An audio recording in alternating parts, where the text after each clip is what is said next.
There's another podcast with the very annoying Kara Swisher and her partner Scott Galloway. God. I know, that decided it would be a great idea to arrest the DOGE workers under Elon. I mean, Scott Galloway openly called for them to be arrested. And Elon responded on X saying Swisher and Galloway are threatening talented young software engineers who gave up high compensation for death threats in order to help the American people. Shame on them, Swisher and Galloway, cruel, mean, and deceitful human beings that they are. Then those two went back on their podcast and said the following in SOT 10. Like, they traded it because this is what they want to do, and they were enthusiastically doing it. And we don't have to like them. And just by not liking them, we're not threatening them. So that's fucking nonsense. And you didn't threaten them in any way. And it's a larger part of his strategy of intimidating journalists. He's trying to shut us up. If he's going to accuse me of overreach, then come after me, bitch. To go after the woman, it shows one of two things. Either you're weak, or you have an incredible bias, i.e. misogynist. Let's just get to the source here. Yeah, it's just so clear the guy wants to fuck me. I mean... That's what I said. The sexual tension is palpable. I get it. I get it. And he's rich, so there is a shot here. Oh, my Lord. What is that? I mean, it's irrelevant. You explain it to me. That's Kara Swisher. She says she's the tech journalist. She's the one who covers your industry better than anyone. You know, she was, I was friendly with her for a long time, with Karen Swisher. I'm sorry, Kara. Same. Karen. And, you know, she kind of, when she was with Walt Mossberg, you know, she really focused on the tech, the business. She was a little spicy on the margins as a broadcaster. But when she partnered with Scott Galloway, the whole thing went really dark. And, you know, I have some sympathy for him. He's talked about mental illness, depression, whatever, very publicly on his podcast. And, you know, I think he's so desperate to, you know, get ratings, and they're making, you know, decent money. I think from their podcast, they've been talking about, you know, they're making 8 figures with their new deal or whatever. They just do Elon for clicks, right? In the NBA, I'm a Knicks fan. We have an expression, Knicks for clicks.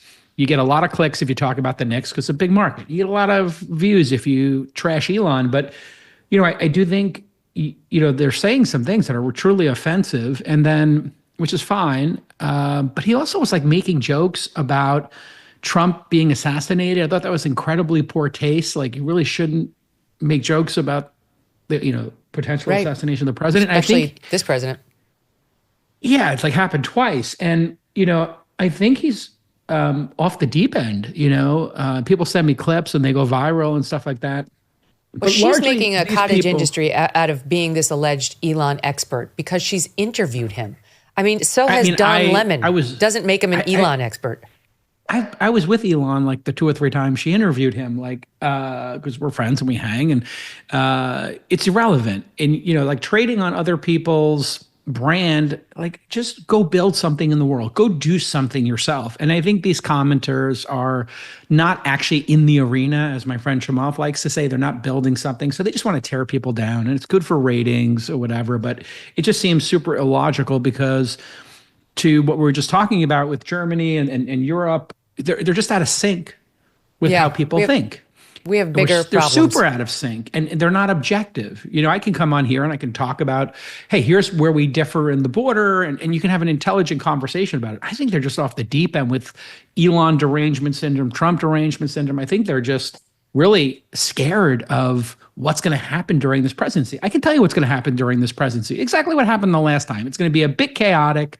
Stock market's going to go up. We're going to balance the budget a bit. He'll stop the wars. He's good at not starting wars, and he's good at stopping them. And I think it'll be a relatively successful presidency, and then somebody else will win, and life will go on. This idea that like, Trump's going to destroy the world is crazy. Like, he didn't destroy the world last time. They're calling JD 48.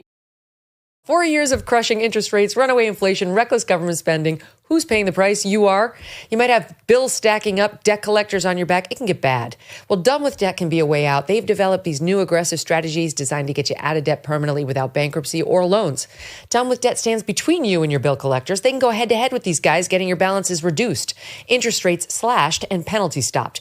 They'll create a plan to end your debt fast and put more cash in your pocket every month. And right now, they're accepting new clients, but you need to act fast. Some credit relief programs expire. Consider a visit to Done With Debt right now before you make another payment, or call 1-888-322-1054 and speak with one of their relief strategists for free. donewithdebt.com. That's donewithdebt.com. Thanks so much for watching. If you like what you just saw, hit the subscribe button for more clips and full episodes.